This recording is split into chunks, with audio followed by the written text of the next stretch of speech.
When I passed away, it was winter.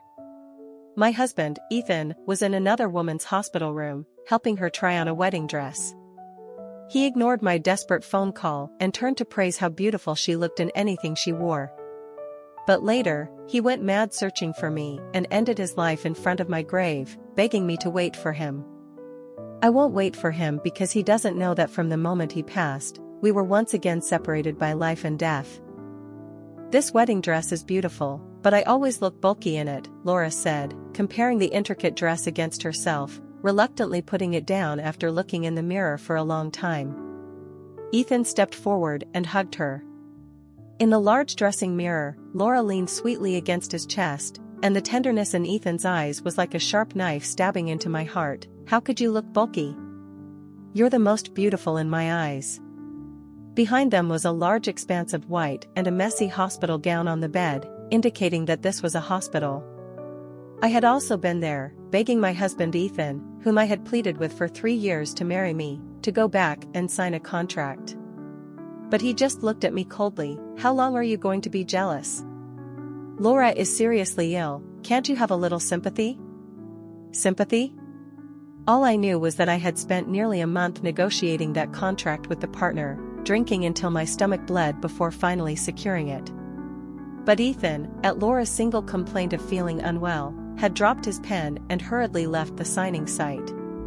The 4-drip stand swayed slightly in the wind, like my heart, full of holes and barely holding on. It's so annoying. Why does it have to be winter? My dream wedding should be in summer, where I can dress beautifully and marry you, Laura said, drawing circles on his chest, her tone regretful. Ethan kissed her hand gently, his expression tender. Then we'll have another wedding in the summer. Don't be upset, okay? These words hit me like a hammer, leaving me standing there unable to move for a long time. The word wedding coming out of his mouth felt so unfamiliar because we never had one. Back then, we were too poor, calculating how many meals we could afford each month just to survive. Ethan spent a few days making a pair of silver rings and proposed to me on Valentine's Day on a busy street. The young man, full of ambition, knelt on one knee with a scarred hand, holding an ugly ring. That is my only memory of a wedding. I really hate winter, Laura muttered in his arms. I just stood there, staring at the beautiful woman in the mirror wearing the wedding dress. If I wore that wedding dress, I wouldn't look as pretty as she did. After all, Ethan once said I looked too plain, and even in death, I was unseemly. The pain of being pierced by glass seemed to have disappeared for a long time, though it had only been half an hour. Half an hour ago, my talkative assistant was still gossiping about the company with me, and I was handing over my work to her, saying I was going to another city for a business trip or maybe just to take a break. I really couldn't bear to watch my husband pretend to marry a patient to fulfill her dying wish. The way Ethan looked at her showed that he wasn't just fulfilling a wish. When the car accident happened, every breath I took drove the glass deeper into my body. I moved my hand, already pierced by glass, and despite the excruciating pain, I dialed Ethan's number. Snowflakes drifted in through the shattered car window, melting into my blood. The white mist from my breath grew thinner with each exhalation, and the in-call message on the phone felt like a death sentence. I couldn't hold back a large cough of blood, my vision turning red. I too hate winter. The day after I passed, Laura suddenly brought up the topic of rings. Ethan, last time I saw a ring design at your house that I really liked. Did you design it for a long time to surprise me?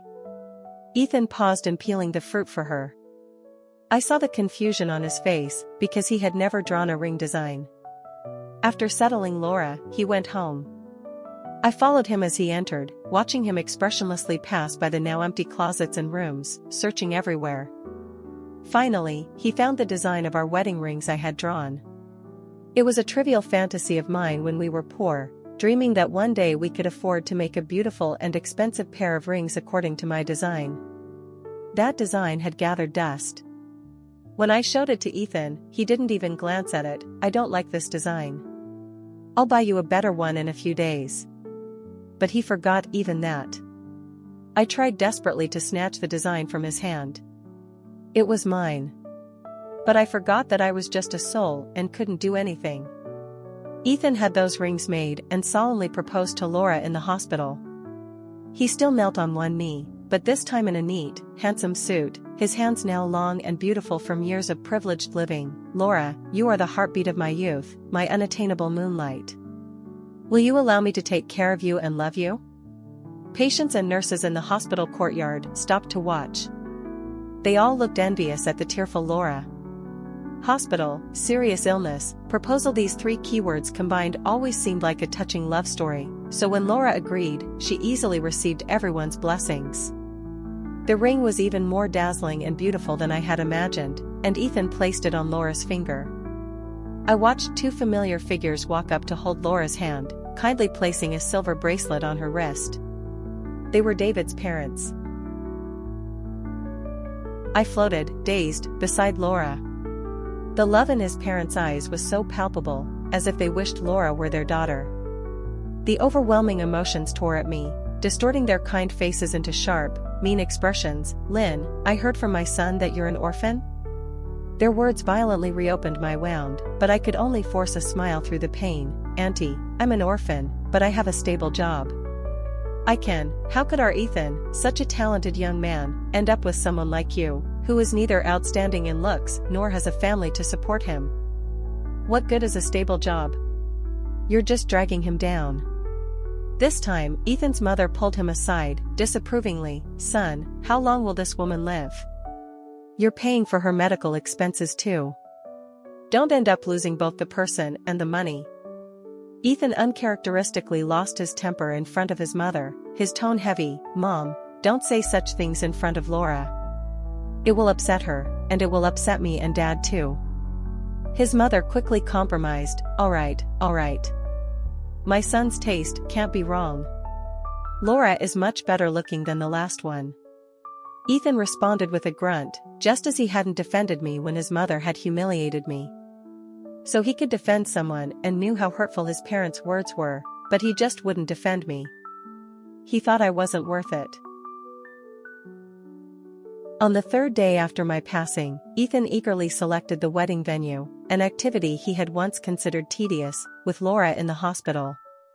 A phone call from my assistant interrupted the warm scene. Ethan frowned out of habit as soon as he heard my assistant's voice. "What's Lynn up to now?" "I don't have time." I couldn't hear my assistant's words clearly, but Ethan's frown deepened. "If the contract isn't signed, have her go back and negotiate again, no matter what it takes." Ethan hung up and called my number under Laura's expectant gaze. After a long dial tone, the phone, which I was sure would be unanswered, was picked up. "Lynn, how long are you going to throw a tantrum? I told you, Laura and I are just..." "Shoo, don't make noise. She's sleeping." The voice was low and magnetic, coming from the other end of the call. It was just an ordinary sentence, but he said it with such tender affection. I, standing by the side, widened my eyes. No one knew that voice better than I did. It belonged to David, the business rival who always caused me trouble, forcing me to dine with him by leveraging our company's cooperation. Calling him a rival was a compliment to Ethan's company, since David's subsidiary was the only one comparable to Ethan's entire business. That spoiled young master must have gone crazy, abandoning his big company to busy himself with a small one, always managing to snatch clients from me. Hearing his voice, I subconsciously felt a pang of emotion. This guy would probably be the happiest to know I was gone. No one would fight him for clients anymore. "David." Ethan enunciated each word, clearly furious. "Why do you have Lynn's phone? What are you doing with her?" "Guess." David's voice cut off abruptly as he hung up. Ethan's face darkened further. He grabbed his car keys, but Laura held his hand. "Ethan, you haven't finished helping me choose the venue." Under Laura's pleading gaze, Ethan softened. "All right, I'll help you finish choosing the venue." He coaxed Laura to sleep before leaving with a dark expression. I followed Ethan to David's villa. When David opened the door, he looked groggy and disheveled in his pajamas, making it hard not to imagine something had happened between us based on his words over the phone. But he always had that careless demeanor, just like when we first met. Back then, he sat across from me, dramatically reciting my name. "Lynn, your name sounds nice." It sounded like praise, but his arrogant posture made it seem like mockery. "Where's Lynn? Where is she?" Ethan's face darkened further upon seeing David. "The last time I saw him like this was 3 months ago, when he left me at the beach to celebrate Laura's birthday. I had desperately begged him to stay, and his face looked just as unpleasant. Laura is sick and in a bad mood. Why can't you be more understanding?" Because she was sick, everything and everyone had to make way for her, even our long-planned 3-year anniversary. Why? The cold, salty sea breeze that night kept blowing into my heart. I walked from one end of the coastline to the other before finally understanding. Because Laura had always been Ethan's white moonlight. Even though she had been gone for so long, even though I had been with Ethan until now. But he still left me without hesitation to find her. How could he bear to see her cry? But I cried, hugging my cold body as tears fell uncontrollably. Those memories of love were like a sharp knife, slicing my heart piece by piece. I said, "She's sleeping." Ethan tried to push past, but David blocked him, not letting him go any further. "Trespassing, President Ethan? Aren't you afraid your fiancé's condition will worsen if she finds out? Get out of my way." Ethan tried to hit him, but David's bodyguards restrained him first, turning his face pale with pain. David patted his face, his expression indifferent. I said, "She's sleeping. No one can disturb her." What I initially thought was a joke now seemed like an unspeakable hint. David's other hand trembled slightly, as if he couldn't suppress his emotions. Ethan's eyes widened in rage. He suddenly shouted toward the door, "Lynn, come out. Don't think you can force me to compromise like this. Laura is a patient. Why are you always so aggressive?" I couldn't help but laugh at his pitiful state. As I laughed, tears welled up in my eyes. See, even in this situation, he's still defending his white moonlight, who left him when he was poor. David seemed to grow tired of it. He gestured, and the bodyguards threw Ethan out forcefully. But this time, I wasn't bound by some restriction to follow him out. I was pulled back to David's side and followed him into the villa. The living room lights were off. I sat beside him, watching him stare blankly at my phone with a Chibi Maruko-chan sticker on it. Moonlight through the window illuminated his handsome face, making him look like a lifeless, exquisite doll. I don't know how long it was before the doll moved, his voice hoarse. "Bring that person in." The villa door opened, and the bodyguards who had thrown Ethan out dragged someone in. The person was forced to kneel, their face covered in tears and snot. "Please let me go. I'll turn myself in. I'll exchange my life for hers." David sneered, half his face hidden in the darkness. The invisible pressure made me hold my breath. "Your life is too cheap to be compared to hers." I floated in front of the person for a long time, searching my fragmented memories for a vague image. This man seemed to be the driver who suddenly swerved into my path. But how did David know about him, and how did he learn so quickly that I was gone? The driver started banging his head on the ground, blood pouring from his forehead. The scene was too intense. Even I couldn't bear to watch. But David simply stepped on the flowing blood and kicked the man over. "Tell me, who told you to hit her?" "It was Laura. She just wanted me to injure that woman so she wouldn't ruin her wedding. I was just doing my job. I didn't know anything else." I was shocked, my soul trembling. So even the accident was orchestrated by Laura. Ever since she appeared in front of Ethan, she had been subtly and overtly creating friction between us. This time, it cost me my life. The driver was taken away, and David sat back on the sofa. In the silence, he laughed lowly, his voice choked. "I always said you were a fool, but you never admitted it. If I hadn't secretly changed your emergency contact to mine." He suddenly fell silent, quietly putting away the phone. I thought all of this would end here, but I was pulled by an invisible force into David's car. This time, he didn't go home or to the company. The car stopped in front of a hotel. A giant poster stood at the entrance, showing Ethan and Laura smiling sweetly. The day I was buried coincided with their wedding day. Though I felt nothing, my heart seemed to ache faintly. My soul followed David and stopped in front of a beautifully decorated door. David pushed the door open forcefully, and I unexpectedly met Ethan's expectant gaze, which turned into deep disgust upon seeing David beside him. Countless guests watched as David walked to the front row and sat down. He adjusted the white flower on his chest, symbolizing mourning, which clashed with the romantic atmosphere of the wedding. "David, what are you doing here?" Ethan's face grew darker after he sat down. David met his murderous gaze with a polite smile. "Of course, I'm here to wish you a happy wedding, my rival."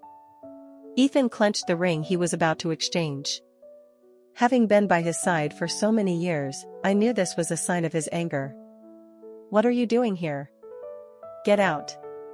In my panic, I forgot that David couldn't hear my voice, but Ethan had already walked through me and punched David. "You think you can bully me, David?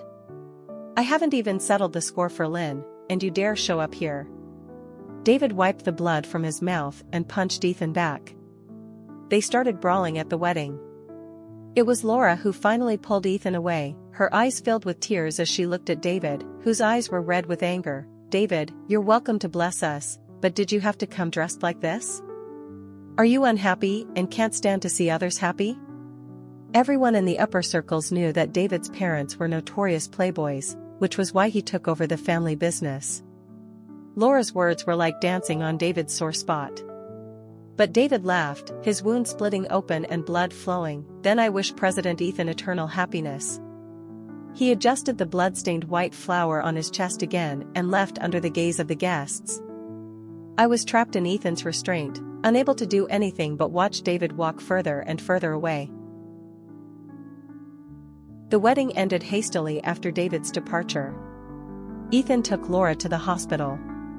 She kept crying. Ethan, who couldn't bear to see her tears, promised her many things until Laura smiled again. "Ethan, Lynn didn't come today. Is she still mad at you?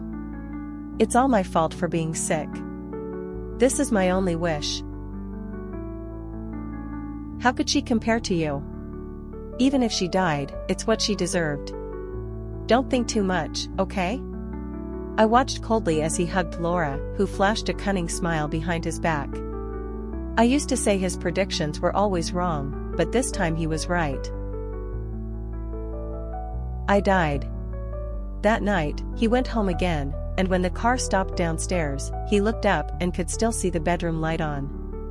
The man beside me quickened his pace, casually changing his shoes as he entered. "Lynn, I'm hungry.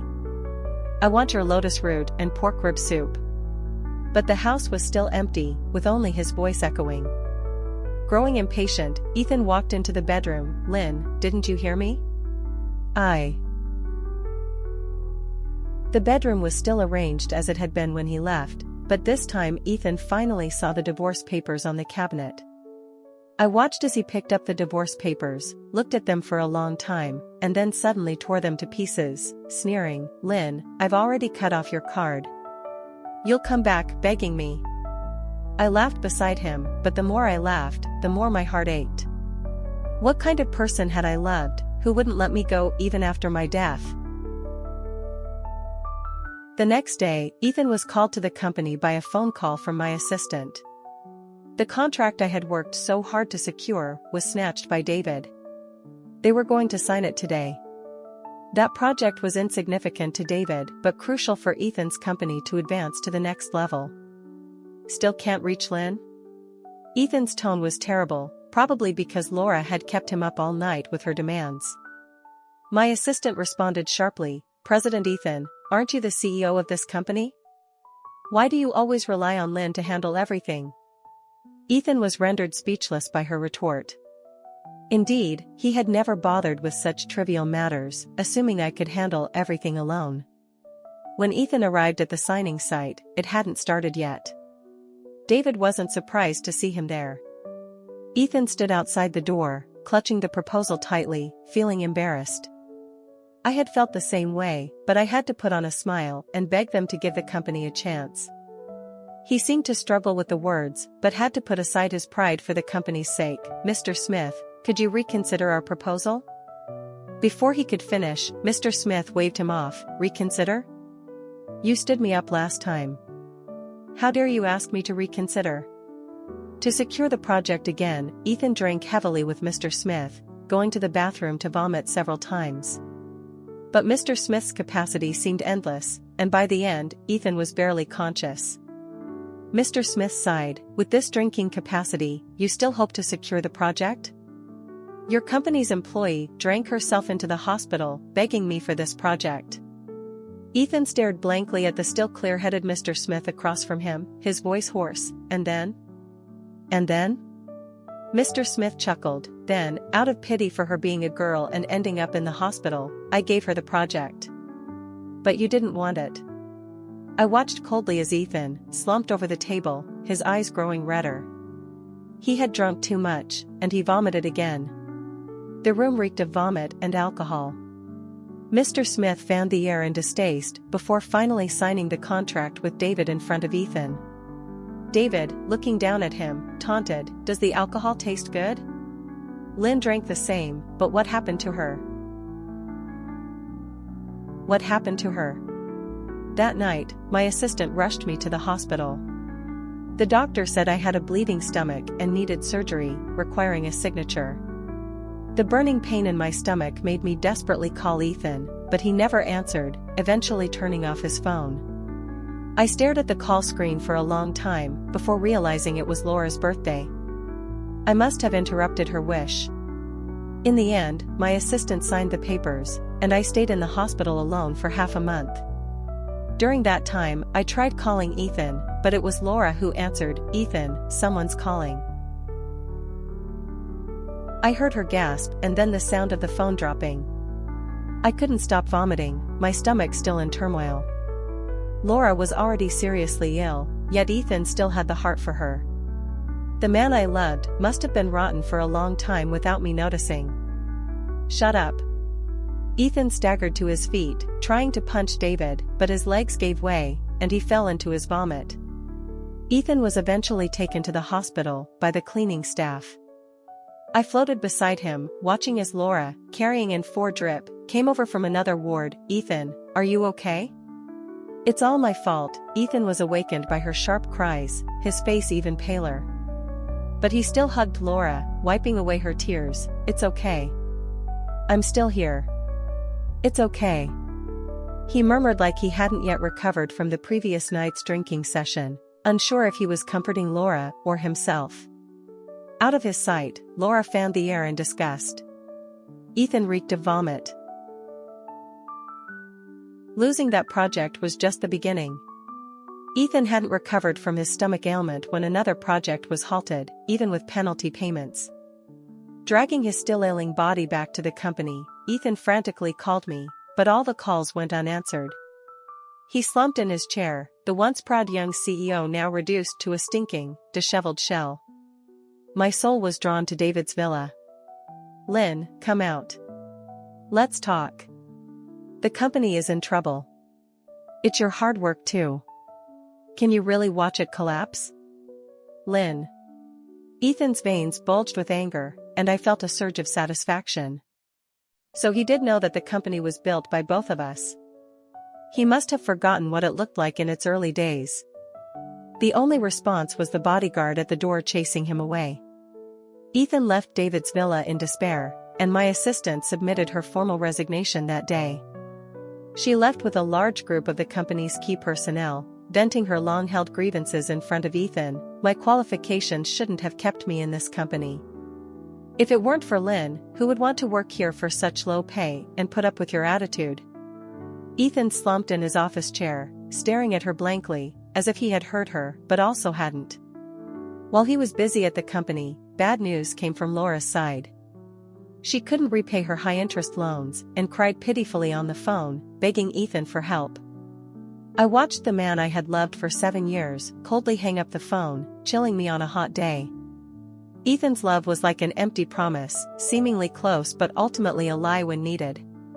When Laura found Ethan, she was already in a terrible state. "Ethan, why?" she cried as if the sky had fallen. Ethan, softened by her tears, still helped her pay off the loan. The company, already on the brink of collapse, was pushed over the edge by this loan. Despite Ethan's desperate efforts for half a month, he couldn't save it under David's deliberate pressure. On the day of asset liquidation, Ethan sat in the home that once promised me a future, watching people move things out. His vacant gaze suddenly fixed on one spot, and he pounced like a mad dog, snatching something from someone's hand. "This is mine. Who allowed you to take it? Give it back. Give it back." I watched him cling tightly to the couple's cup I had bought him with no emotion. But the living person was more emotional than me. It had been half a year since I died, and the man who had ignored me finally shed tears. "This is all she left behind." I had forgotten what I felt when I bought that couple's cup, but seeing it so new, I knew he had never bothered to use it. Ethan still didn't give up searching for me, but he would never find me. My ashes were buried in the cemetery closest to David. The restraint on me had gradually weakened over the past 6 months, allowing me to move between Ethan and David. Occasionally, I would see David staring at my ugly photo in a daze. Next to him was the share certificate for Ethan's company, but the ownership column bore my name. I was already gone. Did he plan to burn the company for me? I thought he was foolish, yet tears inexplicably flowed down my face. I could feel my soul growing weaker, likely soon ready to leave for reincarnation. Ethan, now penniless, moved into a dilapidated apartment on the outskirts of the city with Laura. Her illness was like a bottomless pit. Even with Ethan working 3 jobs, he could barely pay for her treatment. Laura couldn't cook and had no life skills, so Ethan, exhausted from work, had to clean up the sour-smelling takeout boxes. "Can't you clean up after yourself? I'm really tired after work." After just half a month, Ethan couldn't help but complain, struggling to adjust from the carefree, wealthy CEO he once was.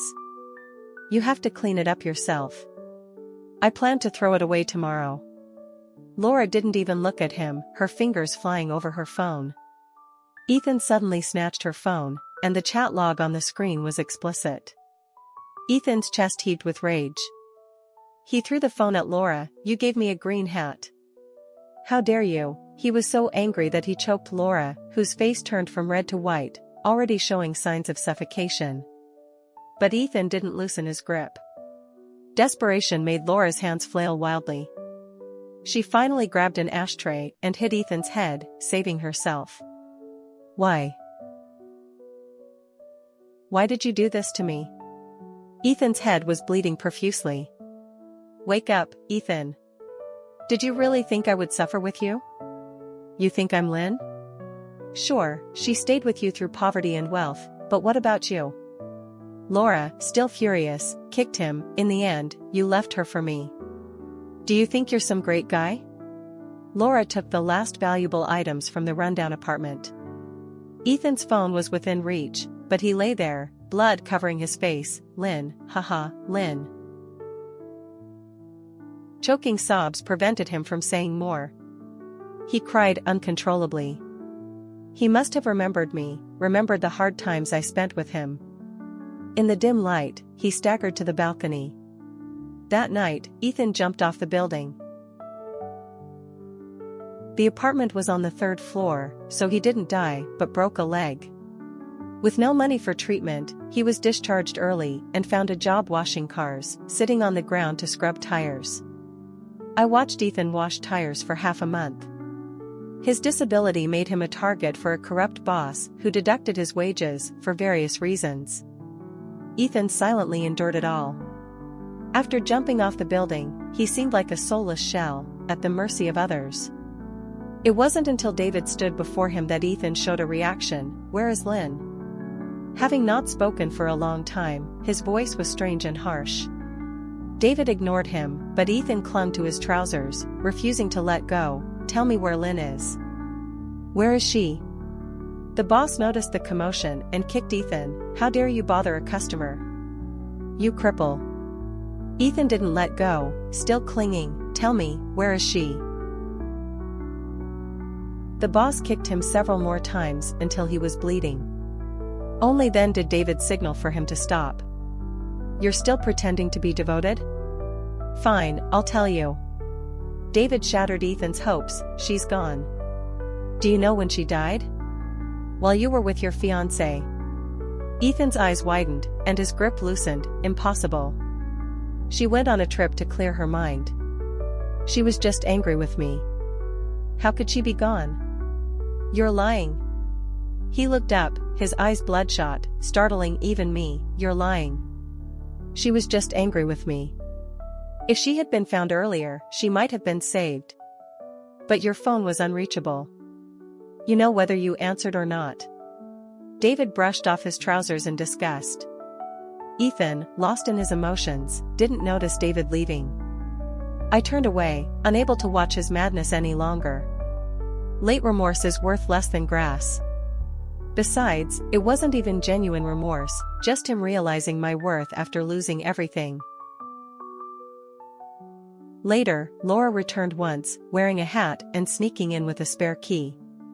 Ethan stood before her like a ghost. Before she could scream, Ethan stabbed her multiple times. Once she stopped moving, he dragged her inside like a dead fish, then left with a knife, wearing a mask and hat. Ethan stalked David for days, before finding my grave. He stared at my photo on the tombstone for a long time, ugly. His scarred hand brushed over my photo, pausing at my smile. Then he pulled out a photo from his pocket and covered the original. In the photo, I was young and smiling brightly. But I only felt disgust. "For helping you change the ugly photo, don't hate me too much, and don't leave me." He placed some wildflowers by my grave, and the sky, always gloomy, began to rain, just like the sour-smelling takeout boxes.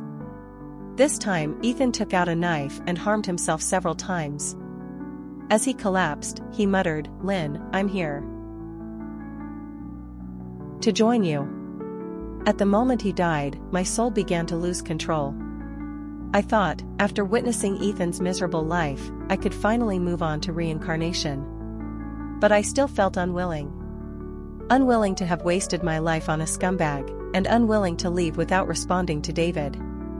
My soul grew lighter, but my senses became strangely clear. The patient moved. "She's conscious."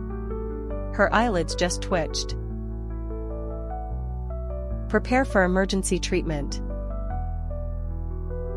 After a series of loud noises, I slowly opened my eyes to see David, his eyes filled with tears, saying the first words, "Welcome back, Lynn." Lynn, the one he had longed for, finally returned to him.